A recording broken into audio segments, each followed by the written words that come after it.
Мен Байсымакова Фарида Качкынбаевна 42 жылдан бери здравоохраненияда иштейм. Кесибим боюнча мен дарыгер нефролог.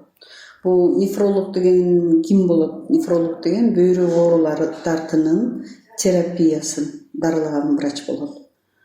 Бүгүнкү күндө нефрологиялык проблема абдан актуалдуусунун себеби бөйрөк оорулары мурун айтылчу бөйрөк оору только жаш балдардын оорусу, жаш кишилердин оорусу, 40 жашка чейинки адамдарда болчу оору.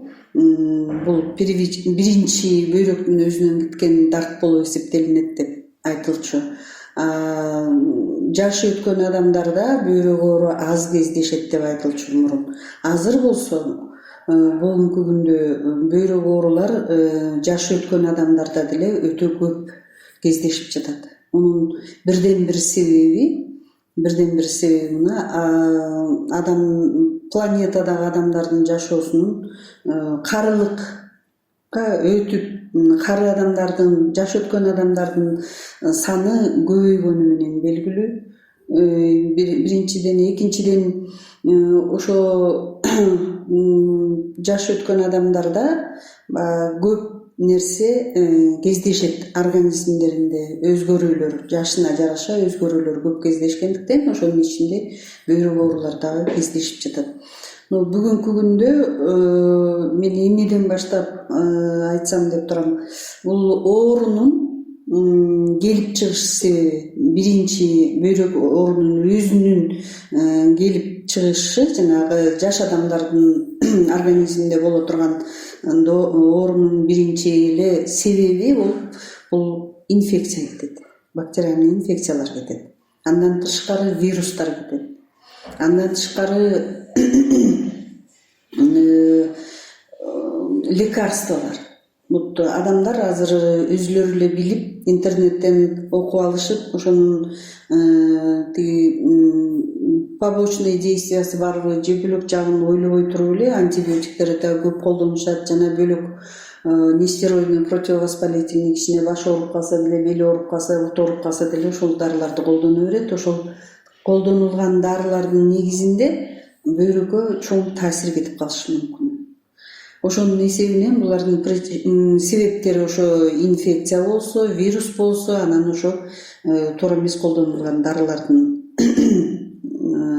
эсепети да болот да. Андан тышкары көпчүлүк учурда отравлениялар, ууланып калуу деген, тамакты туура эмес жеп алып ууланып калуу, же болбосо химикаттар менен иштеп атып, талаачылыкта болобу, же производствода болобу, ошо химикаттар менен иштеп атып да байкабай ошо бөйрөк ооруга кабылып калышы мүмкүн. Ал эми жаш өткөн адамдарда болсо кийинки кездерде ошо коморбидный или мультиморбидный деп айтылат медицинада, эми бул көп тармактуу деген сөз да, эми келип чыгышы боюнча. Ошондо жашап калган адамдарда давление кездешиши мүмкүн, кан басымынын жогорулугу, андан тышкары сахарный диабет көп кездешет, андан тышкары ожирение болуп калышы мүмкүн, ошол эле суставдын оорулары болуп калышы мүмкүн, метаболический синдром деп айтылат, ошо сахарный диабет, ожирение, давление кеткен учурларда, же болбосо злоупотребление алкоголя, ушунун баары бөйрөккө чоң таасир этет, курение. Ошондой көпчүлүк учурда давление менен жүрө беришип, жүрөктүн иштеши, жүрөктүн оорулары пайда болуп, анан ошонун негизинде жүрөк менен бөйрөк бир катар ооруга чалдыгып жүрүп калган моменттер болот да. Анан мен бүгүнкү токтолоюн дегеним ошо бөйрөк оорунун башталышы жаш балдардан тарта чоң кишилерге чейин аялдардын арасындагы кездешчү оорулар жөнүндө айткым келип турат. Бүгүнкү күндө жаш келиндер боюнда бар учурунда, боюнда жок учурунда да көпчүлүк учурда кайрылышат. Кээ бирөөнүкү эми табарсыздыктын сезгенип калышы, цистит мындайча айтканда. Ошонун түрлөрү да болуп калат. Острый цистит, же болбосо хронический, же болбосо бат-бат кайталана турган өнөкөт цистит болуп калышы да мүмкүн. Андан тышкары симптому жок бактериурия деген да болот. Ошол именно женский орган менен табарсыктын кеткен зара чыга турган каналдын жакын жатышы, аларга инфекциянын ошо бири-бирине өтүшү, ушулардын баардыгы ошондой симптому жок бактериурияга да алып келиши мүмкүн. Алар какой-то бир фактор болгондо суукта калып калабы, же болбосо организмде иммунитети төмөндөп кетеби, ошол моменттерде булар өзүнүн бар экенин билгизип, оорунун симптомдору пайда болот. Экинчиден ошол эле аялдардын арасында, жаш келиндердин арасында боюнда бар учурунун башталышында эле, биринчи 3 айында деле ошо пиелонефрит беременных деген диагноз коюлат. Ал дагы ошол гормондордун өзгөрүшү менен беременность наступать эткени менен. Анан ошол эле инфекциялардын негизинде пиелонефрит келип чыгат дагы, анан ошо өтө эрте срогунда эле беременность боюнда бар учурда бир 2 ай 3 ай мезгилдеринде эле ошо пиелонефритке кабылып калышат. Ошондон сак болуш керек. Ошол эле боюнда бар учурда пиелонефрит кечирээк срогунда да кармашы мүмкүн, 6-7 айга болуп калганда. Анткени ошол эле чоңойгон эмне деп айтылат, матка или жатын бала менен кошо ошо зара аккан каналды басып калат дагы. Анан жана гидронефроз деген оору болот. Бөйрөктүн ичиндеги каналчалар кеңейип ошол жерге зара толуп кеткен учурлар да болот. Ошондой мезгилдерде абайлап убагында дарыгерлерге кайрылыш керек. Аны ошо гидронефроз болуп калганда сөзсүз түрдө уролог врач жардам көрсөтүш керек болот. Биринчи срокторундагы, кичинекей срогундагы пиелонефритти нефрологдор дагы, терапевттер да, урологдор да дарыласа болот. Андан тышкары ошол эле боюнда бар учурунда преэклампсия деген оору болот. Или нефропатия беременных деп коет. Ал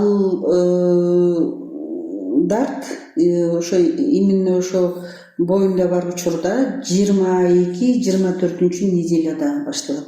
Внезапно эле шишип кетиши мүмкүн. Бир түндүн ичинде эле, медицинанын термини менен айтканда, анасарка болуп кетет. Бүт денелердин баарына шишик тарап, суу толуп ички органдарына. Аны менен эле катар сөзсүз түрдө зарасынын составындагы өзгөрүүлөр, белок пайда болот. Көп сандагы белок пайда болот.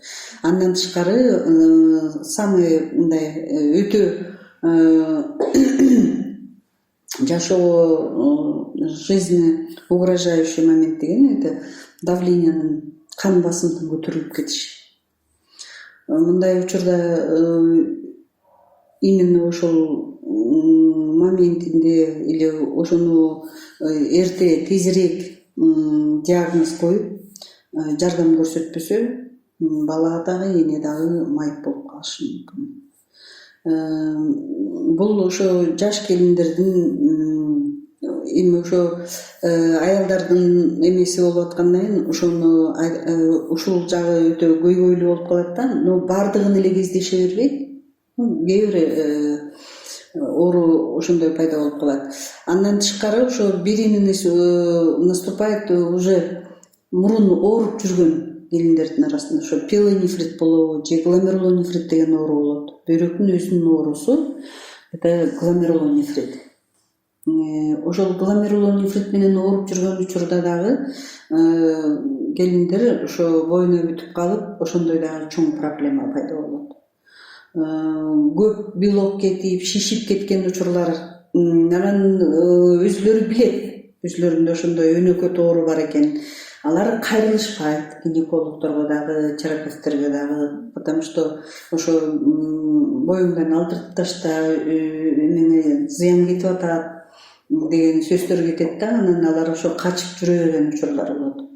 Наоборот, качпаш керек да. Ошондой моментте, если ички орган чын деле бөйрөк оорусу бар болсо, анда убагында ошо врачка кайрылып эле анализден өтүп, кеңешин угуп, кандайдыр бир дары ичип жүргөн болсо, ошонун кайсынысын ичиш керек, кайсынысын токтотуш керек боюнда бар учурда, ошолорду жөнүндө консультация алганы туура болот. Анан ошол жерден айтылат. Анан именно ошо өнөкөт оорусу бар келиндер үчүн именно кандын басымынын көтөрүлүшү чоң көйгөй. Өтө давление көтөрүлүп кетсе, анда алар төрөп алышы чоң эме суроо болуп калат да. Ошон үчүн врачтар менен ошо гинекологу мененби, терапевт мененби жашаган жеринде, же болбосо официально ошо нефрологдорго келеби, алардан ошо болушунча кеңештерин алып, дары-дармектерин туура ичип жүрүшү керек болот. Андан кийин мен жана айтып өттүм, пилонефрит деген оору болот.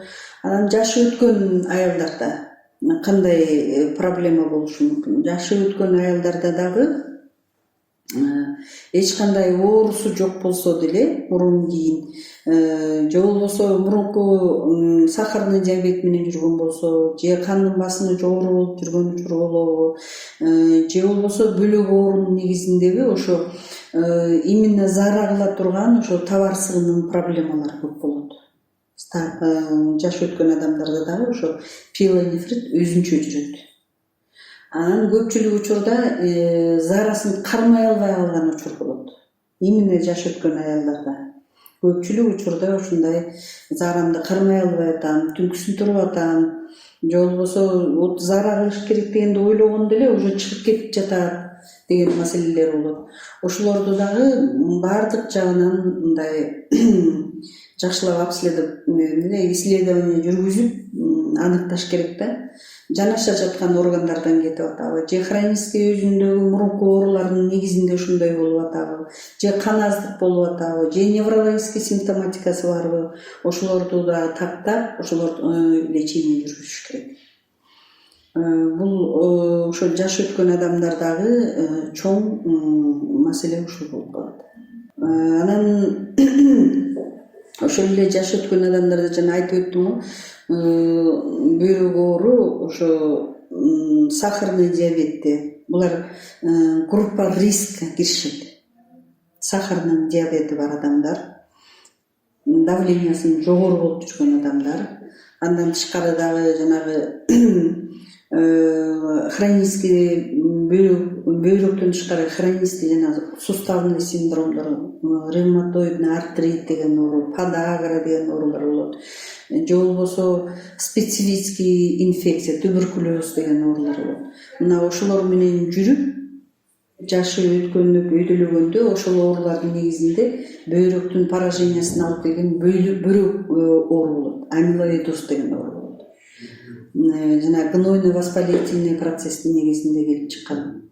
Бронхит, бронхоэктатический болезнь, туберкулез деген оорулардын негизинде, ревматоидный артриттин негизинде келип чыккан учурлар болот.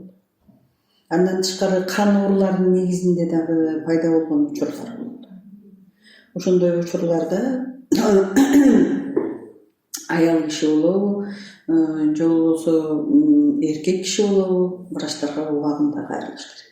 Ошолорго убагында диагноз коюлса, ошолорго жардам көрсөтүп, дарылап, өмүр жашын узартса болот.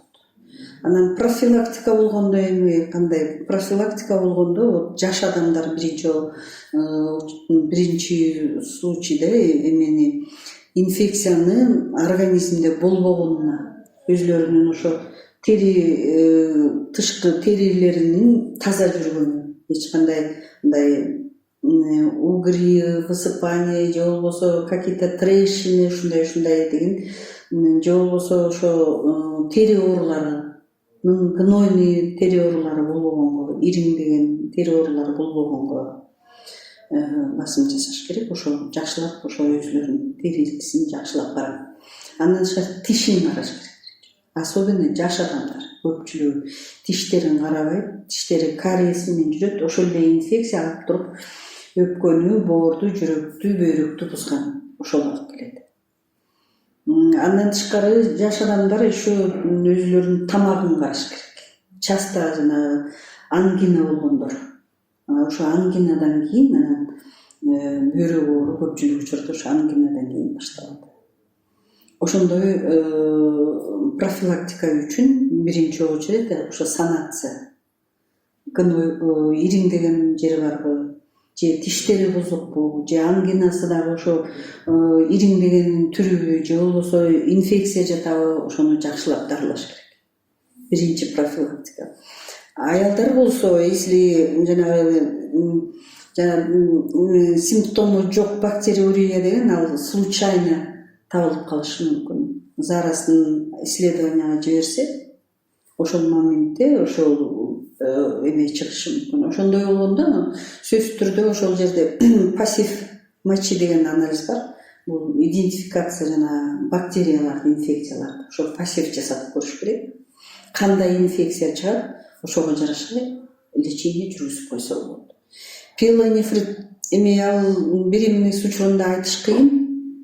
Бирок ошондо дагы сууктап алгандан, бутун буздагандан, же болбосо ошо какой-то бир инфекция тамагын оорутуп алды, же вирусный инфекция болуп калды, ошолорду жакшылап дарылап өзүн абайлаш керек. Бул первичная профилактика ошонун баары. Жанагындай өнөкөт оорулары барлар, давлениясы барлар, сахарный диабети барлар, алар сөзсүз түрдө давлениясын бир калыпта кармап жүргөнгө аракет кылыш керек, чтобы бөйрөккө өнөкөт оору кетпегендиги. Сахарный диабетте дагы ошо биринчи очередь ошо сахарын жакшы кармаш керек. Нормальный уровеньде, сахарный диабетке тиешелүү уровеньде. Андан тышкары ошо диабетиктерде всегда сопровождается пилонефрит дагы гломерулосклероз деп коет. Диабетическая нефропатия. Ошого жеткизбегенге биринчи очередь ошо анализ зарасын контролировать этип туруш керек, давлениясын контролировать этип туруш керек. И сахардын уровени. Сахардын уровени туура болмоюнча буларга лечение жүргүзгөн практически эме болуп калат, эффект бербей калат. Кимде сахарный диабет бар болсо, гипертониктер болсо дайыма давлениясын ошо бир уровеньде кармаганга аракет кылыш керек. Анын үчүн диетаны кармаш керек. Эки случайда тең диета, тамакты ылгап жеш чоң ролду ойнойт. Тузу аз тамак, гипертония болгон жерде, майлуу тамакты, өтө коюу сорпо, биздин кыргыздарда 5 бармакка бышырган сорпону гипертониктер ичкенге нежелательно. Сразу эле давленияны көтөрүп коюшу мүмкүн. Диабетиктер болсо өзүлөрүнө тиешелүү ошо легко усвояемый углеводдордон алыс болуш керек. Ошондой тамактарды жебегенге аракет кылыш керек. Кандай оорусу болбосун, ошо бөйрөктө же жүрөктө көйгөй болуп калган болсо, сөзсүз түрдө ичкен суюктугун байкаш керек. Канча суюктук ичип атат, канча суюктук бөлүп атат. Шишип кеткен жокпу, же суюктукту көп ичип алдыбы, же жүрөгү начарлап баратабы, же бөйрөгү начарлап баратабы, мына ушул симптомдор эле өзү көрсөтөт. Ошон үчүн ошолорду жакшылап байкап өзүлөрүн алып жүрүш керек.